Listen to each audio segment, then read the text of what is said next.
Okay, why don't we get started? Welcome to Psychology 164, a course on social cognition.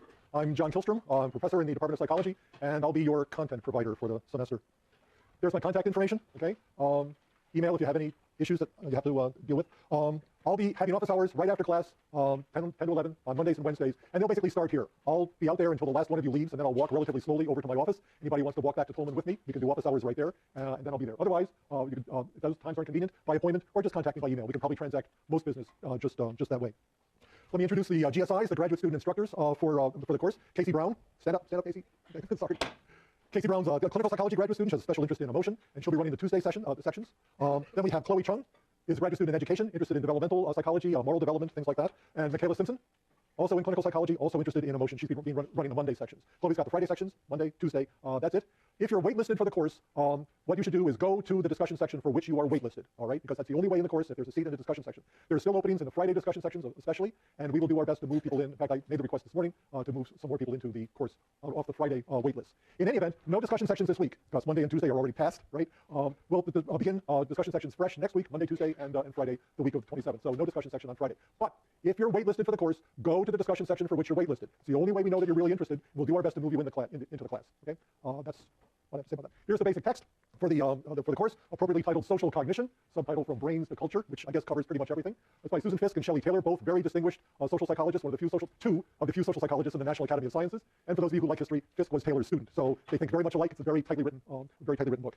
Two other books we'll be reading during the semester. First, Social Mindscapes by Evyatar Zerubbabel, who's a professor at Princeton University. He's actually a sociologist, and we'll be talking about social cognition at a psychological level of analysis with a focus on the individual mind. But Zerubbabel has tried to write a cognitive text that's really a textbook in cognitive sociology, how the topics of cognitive psychology and cognitive social psychology would look from the point of view of a sociologist. It's very, very, very interesting. It's a very thin book because cognitive sociology, as he does it, is a relatively new field, but it's something that we'll read together during the course. And then finally, a novel, just for a little break, Mark Haddon's Curious Incident of the Dog in the Nighttime, which if you haven't read it or you don't read it sooner, you should read over spring break. It's a really nice novel. It's an attempt to write a novel, basically a kind of a murder mystery from the point of view of a child with autism. One prominent theory of autism is that people with autism don't have the social cognitive skills that other people do, don't have the ability to perform social cognition the way other people do. This is just a way of getting you to think about what would be missing if you couldn't do social cognition, and also ask the question about what might be special about social cognition. Okay, so that's the readings. Fiske and Taylor, Zerubbabel, and Haddon. And Fiske and Taylor's a basic textbook. It's really good. Zerubbabel and Haddon, they're bathtub reading. I mean, they're real page turners. So I think you'll like both of those. Be better because you'll be tested on them. In addition, there's a course website on BSpace. We're not migrating over to B courses yet. All of you who are enrolled in the course or waitlisted have access to the BSpace website. If for some reason you think you're enrolled or waitlisted and you don't have access to it, check with me and we'll see. Try to figure out what's going on. If you're waitlisted and you don't get enrolled into the course, eventually your access to this may disappear, but it's open access. You can get on it anytime. What's on the website? Lots of stuff is on the website. First, there is a syllabus and a place for announcements. I've already sent out a couple of announcements to members of the site, and there'll be some more that come along. We're going to work our way down a little bit through the navigation bar there. Lecture illustrations. It's my practice to to distribute the illustrations for the lectures before lecture series begins, which is why I sent out the ones for today a couple days ago. And then after the lecture, if any revisions to those need to be made, I make those and I post the final set of lecture illustrations. You can get those just by clicking on the illustrations tab in the navigation bar. There are also lecture supplements, which expand on the lectures that I give here. Social cognition is a very big field. I only got 28 lectures with you, roughly 28 lectures. It's not nearly enough time. So these are essentially expanded versions of the lectures which go into greater breadth and depth on various kinds of topics. If I were inclined to write a textbook on social cognition, which I'm not, this kind of what it would look like, okay? But it's got all sorts of various kinds of connections. You might find it very useful. This course is being webcast as we speak, so that if for some reason you have to miss a lecture, you can pick up on it later on. You don't have anything better to do while you're at the beach, you can listen to me. And what you get on the webcast is the audio, and you get the slides. You don't actually have to look at me pace back and forth across the stage. This is just being mounted today. ETS does these things on a kind of on-call basis, so the webcasting should be available today or tomorrow. And each lecture's webcast will be posted probably within a day of the lecture itself. Okay, I teach other courses here. I teach the general psychology course, Psych 1. I do it online now. I also teach a course every other year on consciousness, and from time to time I taught a course on memory. I've got lecture supplements for those courses as well. So if, for example, you want to bone up on some basic psychology, go to the general psychology tab. You'll find lecture supplements there. If you're interested in what I have to say about consciousness or memory, pretty much all of that is there as well. We'll have two examinations in this course, one midterm right before spring break begins, and a final examination. The midterm is a basically non-cumulative midterm, just kind of covers everything we've done up until that time. It's going to be given on March 19th. That's the Wednesday before you guys leave for spring break. The final exam will have both cumulative and non-cumulative parts. The first hour of the final exam is basically a second midterm, covers material after the first midterm. The second hour is a cumulative exam. That's scheduled for Monday, May 12th from 7 to 10 p.m. Okay, I'll get to you in a second. There isn't anything I can do about that. I've been teaching here 17 years. I've lucked out every year. My number came up, and we have an evening exam. So that's just life, and we'll all get through it. The exams are all short answer exams. They emphasize basic concepts and principles. They're not multiple choice, but they're not long essay exams either. They give equal emphasis to readings and lectures. If you want to see what my exams look like, go to the exam information tab on the course website. You'll find all my old exams for this course and the scoring guides that the GSIs use. So that'll give you a very nice sense of what's going on. We don't do any makeup exams, so we'll be here for the exam. We expect you guys to be here for the exams too. Life's too short to do makeup exams, so we just don't do them. Okay. If you have some kind of major emergency, you get a flat tire on the 880 coming in to the class. Don't worry about it. Okay. We'll deal with that kind of emergency. But otherwise, you can't just say, oh, I didn't want to take the exam. I didn't feel I was ready. You know, you were ready. Yes, you had a question. I might not even know, but what is a non-cumulative midterm? Are we just never getting tested on the first couple chapters? No, that's what it is. Well, it's non-cumulative because it doesn't accumulate across midterms. Okay, sorry, I probably should try to think about rewording that. The first midterm will cover everything from the moment I started talking to you until the Monday before that exam. Okay, the non-cumulative portion of the final exam will cover everything from the moment you get back here after spring break to the last day of classes. Okay, good question. Okay, that brings me up to something about classroom behavior. If you've got a question, put up your hand. I'll do my best to answer it. Sometimes I've got an agenda and I can't get to all of the questions that you might have, and we have ways of dealing with that too. But do not hesitate to ask questions. Okay, that's really what we're here for. Okay, discussion sections, remember, will begin next week. They're led by the graduate students, Casey and Chloe and Michaela. And they're going to basically, a typical discussion section will have two components to it. The GSIs will start first off with a little mini lecture of some sort, giving you some extra depth or some extra breadth in some topic related to what we're talking about in lectures. And then the second half of the course, of the discussion section, will be devoted to questions and discussion and all of that kind of business. In addition, an important component of the discussion sections are these forum postings, of which there are 9.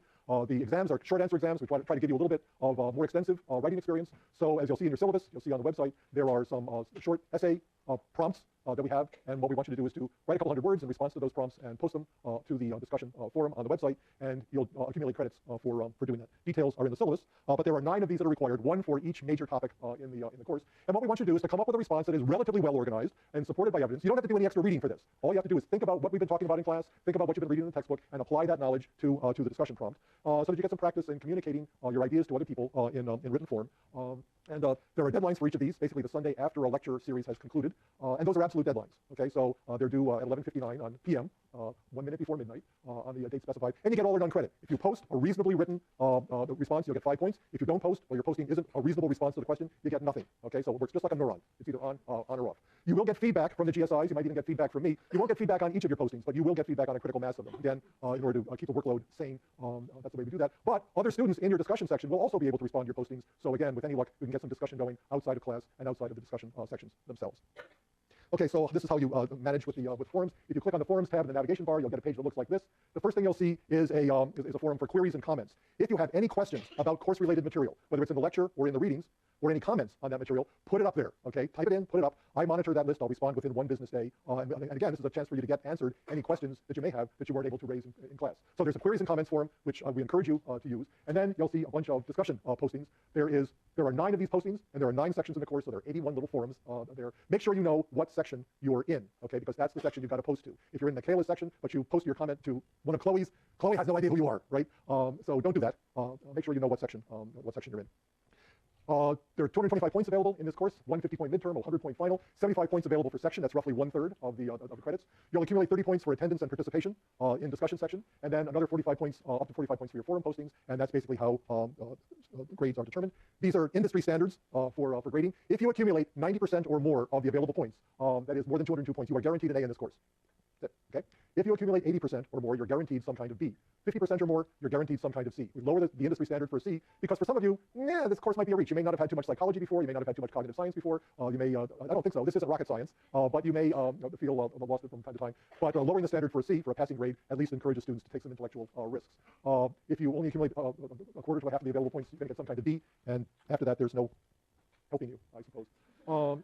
Anyway, if it turns out that my distribution of letter grades is off kilter with respect to upper division courses elsewhere in Berkeley, I will adjust that distribution, but these are guarantees. So no matter what happens, okay, if you get 90% of the available points, you're guaranteed some kind of A. Okay, now we're going to spend some time talking about social cognition for the rest of the lecture, but let me take a moment to see if there are any questions about organization of the course. Yes? Yes, they are there now. Okay, there are 2 copies of the Fisk and Taylor textbook, and there should be at least 1 copy of the Haddon book and 1 copy of the Zerubbabel. I asked for those long ago. The library, like everybody else, with the state budget cuts, is understaffed, so it may take them some time to get those things up, but I think they're up now. In the Ed Psych library, okay? Not in Moffitt, not in Doe. Any other questions about the organization and structure of the course? Anything at all? Have I left anything out? Going once? All right, so what are we going to be doing here? Well, let's just think for a moment about where the study of social cognition fits into the study of psychology in general. Psychology is really the study of mental structures and processes. Psychology, as James defined it, is the science of mental life. And what we want to know as psychologists is how the mind works and how mental life relates to behavior. By mental life, we mean everything that goes through your mind, which involves basically 3 different categories of mental activity. Cognition, having to do with states of knowledge and belief. I know that Barack Obama is president of the United States. That's a mental state I just had. Emotion, having to do with affect and feelings and moods. I can like him or not like him. That's very different from knowing that he's president of the United States. And motivation, having to do with desires and goals and intentions of various kinds. I know that Barack Obama is president of the United States. I may want somebody else to be president, or I might want him to be a different kind of president, but that's, again, different from how I feel about him and what I know about him. Cognition, emotion, and motivation, 3 broad categories of mental states. And what psychology tries to do is to first figure out how it is that we do that, how it is that we know things and feel things and want things, and how those mental states relate to behavior. So psychology is a behavioral science. It's interested in the role of mind and behavior. Mind's not just an abstract entity, right? Mind has a purpose, which is to aid the organism's adaptation. And so what we want to know is how mental structures and processes play a role in what individual organisms actually do. The foundational idea behind psychology is what's known as the doctrine of mental causation, which simply says that mental states stand in relation to action as cause to effect. The reason we do what we do is because we believe something to be the case, because we feel some kind of emotion, or because we want something. Knowledge, emotion, and motivation. Cognition, emotion, and motivation. So that's what psychology is all about. Cognitive psychology, okay, focuses on cognitive processes, okay? It focuses on how we get knowledge and beliefs and expectations. And it begins at very elementary levels of the mental life with problems of sensation and perception, goes on through learning, how we acquire new knowledge, memory, how we store that knowledge in our minds, thinking, how we use knowledge to solve the problems that are set for us by the environment, or the problems that we set for ourselves, the kind of goals we set for ourselves. Language, how we use language first as a tool for thinking, but most importantly for social psychologists, as a tool for communicating with other people. And what is it that we communicate to other people? We mostly communicate our mental states, okay? When I talk to you, I'm telling you what I think, or what I feel, or what I want, or what I believe, or whatever. That's what most of our talk is about. Cognition is something that develops. Little kids think differently than bigger kids or adults. There is a kind of cognitive psychology is interested in intelligence, which is how usually construed as how well people perform various kinds of cognitive tasks. And then finally, especially most recently, you can't open a newspaper these days without finding some new discovery about the brain. We look at the neural bases of cognitive the processes in fields that are generally known as cognitive neuropsychology or cognitive neuroscience. So that's cognitive psychology, and as you might imagine, that's the cognitive part of a course in social cognition. What about social psychology? Social psychology is also interested in mental life. It's also interested in the individual's mental life, but social psychology has a particular take on all of this, which is that social psychology in principle is interested in the relationship between the mental structures and processes that reside inside the head of the individual and social structures and processes that reside in the world outside the individual. So what social psychology really tries to do is to connect up the individual to other people, the individual to the outside world of society and culture. So whether it's dyads, you and your boyfriend, you and your mother, larger groups, your fraternity or your dormitory or whatever, organizations, institutions, businesses, universities, churches, whole societies and cultures, sociologists, anthropologists, political scientists focus their analyses on social structures at large. Psychologists focus their analyses on individual mental life, and social psychology tries to connect the two up. So social psychology very much is interested in establishing links between psychology and the other social sciences. So now putting them together, that brings us to social cognition, which really comes in 2 aspects. The first of these, one that we'll talk about beginning next week in a series of lectures, is what's known as the cognitive mediation of social behavior. The general idea here is that people's social interactions are mediated by their knowledge, their beliefs, and their expectations. Now you can say, well, what else is there? Well, for a long time in psychology, there wasn't even that. Okay? For a long time in psychology, and especially social psychology, was dominated by what's known as the doctrine of situationism. It's an offshoot of Skinnerian behaviorism, really, though social psychologists don't like it when you tell them that. But the general idea behind the doctrine of situationism is that people's behavior goes in one direction or another depending on the situation that they're in. If you're in a situation with a large number of people, you behave in one way. If you're alone, you behave in another way. If you're in the presence of an authority figure, you behave one way. If you're in the presence of an underling, you behave in another way. But the situation controls behavior. The fundamental insight behind social cognition is that it's not the situation that controls behavior, it's the mental representation of the situation that controls behavior. A big difference. It's not the world outside, we're not in a stimulus response world, but it's how I perceive the situation, how I remember what I did in other similar situations, how I categorize that situation, how I think about that situation is going to determine what I do in that situation. Okay, so the general idea behind social cognition is to get away from the doctrine of situationism and refocus attention on the mental representation of the situation. You don't respond to the stimulus, you respond to the percept, a very important difference. Now, there are some other aspects of this that are kind of interesting. Many cognitive social psychologists, I'm not one of them, but many cognitive social psychologists think about emotions and motivations as basically the product of social construction, okay? That you don't feel something, you just think you do.